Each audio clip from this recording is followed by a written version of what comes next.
நாகை மாவட்டம் சன்னதி கடற்கரையில் கடந்த ஒரு வாரமாக அரியவகை ஆமையான ஆலிவ் ரிட்லி எனப்படும் இந்த பங்குனி ஆமைகள் இருந்து கரை ஒதுங்குகின்றது தொடர்பாக கூடுதல் தகவல்களை நமது செய்தியாளர் மாணிக்க வாசகத்திடம் தொலைபேசி வாயிலாக கேட்கலாம்.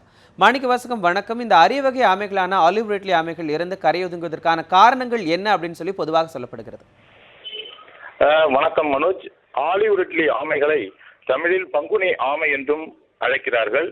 ஆண்டுதோறும் டிசம்பர் மாதம் முதல் பிப்ரவரி மாதம் வரை வேதாரண்யம் பகுதிகளான புஷ்பவனம், ஆறுகாட்டுத்துறை, கோடியக்கரை, வேதாரண்யம், மணியன்தீவு உள்ளிட்ட கடற்கரை பகுதிகளுக்கு வந்து கரையேறி மலர்பாங்கான இடங்களில் குழி தோண்டி முட்டையிடும். ஒரு ஆமை 75 முட்டையிலிருந்து 120 முட்டை வரை இட்டு செல்லும். டென்னிஸ் பந்து அளவிற்குள்ள இந்த முட்டைகளில் இருந்து 45 நாட்களில் இருந்து 55 நாட்களுக்குள் குஞ்சுகள் இயற்கையாகவே வெளிவருகின்றன. நாய், நரி மற்றும் சமூக விரோதிகளால் திருடப்படும் இந்த ஆலிவ் ரிட்லி முட்டைகளை காப்பாற்றும் வகையில் வனத்துறையினர் இந்த முட்டைகளை சேகரித்து பிரத்யேகமாக உள்ள குஞ்சு பொறிப்பகத்தில் மண்ணில் புதைத்து விடுகின்றனர்.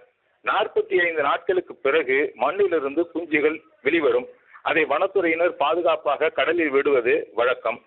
ஆனால் தற்பொழுது இந்த கடல் சீற்றம் காரணமாக கடற்கரை ஓரத்தில் சேறு அதிகமாக நிரம்பி காணப்படுவதால் இந்த ஆமைகள் கரையேறி மேலே வருவதற்கு இயலாத நிலை உள்ளது. ஆதலால் அங்கு கடல் நீர்ப்பரப்பில் அந்த விசைப்படகில் இயந்திரங்களில் அடிபட்டு அவை இறக்க நேரிடுகின்றன. நிச்சயமாக மாணிக்க வாசம், தற்பொழுது இந்த வேதாரண்யம் கடற்கரையில் இறந்து ஒதுங்கக்கூடிய இந்த ஆமைகள் குறித்தும் அதனுடைய பின்னணி குறித்தும் உங்களுடைய தகவல்களை தொலைபேசி வாயிலாக எங்களுக்கு தந்ததுக்கு நன்றி மாணிக்க வாசகம்.